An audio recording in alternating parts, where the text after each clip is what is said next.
সকলোলৈকে নমস্কাৰ জনাইছো আৰু দীপিকা কিচেন এণ্ড ব্লগছৰ আন এটি ৰেচিপি ভিডিঅ'লৈ আটাইকে আদৰণি জনাই আজি আপোনালোকৰ বাবে বন্ধাকবি আৰু মচুৰ দাইলৰ এটি সোৱাদ লগা ৰেচিপি লৈ আহিলো।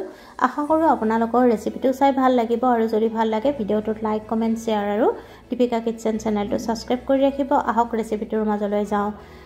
বন্ধাকবি আৰু মচুৰ দাইলৰ ৰেচিপিৰ বাবে প্ৰথমতে এটা মিক্সি জাৰত গোটা ধনিয়া, জিৰা, ইলাচি, লং, দালচেনি, আদা, বিলাহী, সৰিয়হ, ধনিয়া পাত আৰু জালুক প্ৰথমতে পেষ্ট বনাই ল'ব। পেষ্টখিনি বনাই লোৱা হৈছে। এতিয়া কেৰাহীত জোখমতে তেল দি দিব আৰু তেলখিনি ভালকৈ গৰম হ'লে শুকান জলকীয়া আৰু পাঁচফোৰণ দি দিব আৰু অলপ সময় ভাজি লোৱাৰ পিছত কাটি লোৱা বন্ধাকবিখিনি দি দিব লাগিব। আপোনালোকৰ যদি ৰেচিপিটো ভাল লাগে তেতিয়াহ'লে ভিডিঅ'টোত লাইক কমেন্ট শ্বেয়াৰ আৰু দীপিকা কিচেন চেনেলটো যদি এতিয়ালৈকে সাবস্ক্ৰাইব কৰা নাই চেনেলটো সাবস্ক্ৰাইব কৰি ৰাখিব। বন্ধাকবি আৰু মচুৰ দাইলৰ এই ৰেচিপিটো যদি ভাতৰ লগত বনোৱা হয় তেতিয়াহ'লে আপোনালোকে মাছ মাংস খাবলৈ পাহৰি যাব।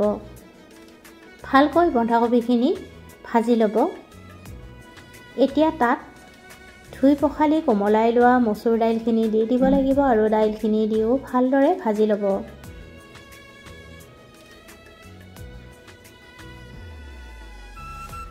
এতিয়া পেষ্ট কৰি লোৱা মছলাখিনি দি দিব লাগিব আৰু তাৰ পিছত ভালকৈ মিহলাই কেঁচা গন্ধ গুচি যোৱালৈকে মছলাখিনি ভাজি ল'ব।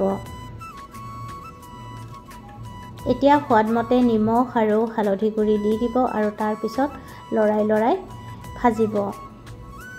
একেবাৰে সহজ আৰু সিম্পল ৰেচিপি, কিন্তু ইমানেই সোৱাদ যে এই ৰেচিপিটো যদি আপোনালোকে ভাতৰ লগত বনায় তেতিয়াহ'লে মাছ মাংস নহ'লেও এইখিনিৰেই আপোনালোকে ভাতখিনি খাই শেষ কৰি পেলাব। নমোৱাৰ আগে আগে ধনিয়া পাত অলপমান কাটি দি দিব আৰু গেছৰ জুই নুমুৱাই গৰম গৰম ভাতৰ লগত পৰিৱেশন কৰিব। ৰেচিপিটো যদি আপোনালোকৰ ভাল লাগে তেতিয়াহ'লে ভিডিঅ'টোত লাইক কমেন্ট শ্বেয়াৰ আৰু দীপিকা কিচেন চেনেলটো যদি এতিয়ালৈকে সাবস্ক্ৰাইব কৰি ৰখা নাই চেনেলটো সাবস্ক্ৰাইব কৰি কাষত থকা বেল আইকনটো অন কৰি ৰাখিব। তেতিয়াহে মোৰ আহিবলগীয়া ভিডিঅ'ৰ নটিফিকেশ্যনবোৰ আপোনালোকে সৰ্বপ্ৰথমে পাব। পুনৰ উপস্থিত হ'ম এটি নতুন ৰেচিপি ভিডিঅ'ৰ সৈতে। আজিলৈ আহিলোঁ। ধন্যবাদ।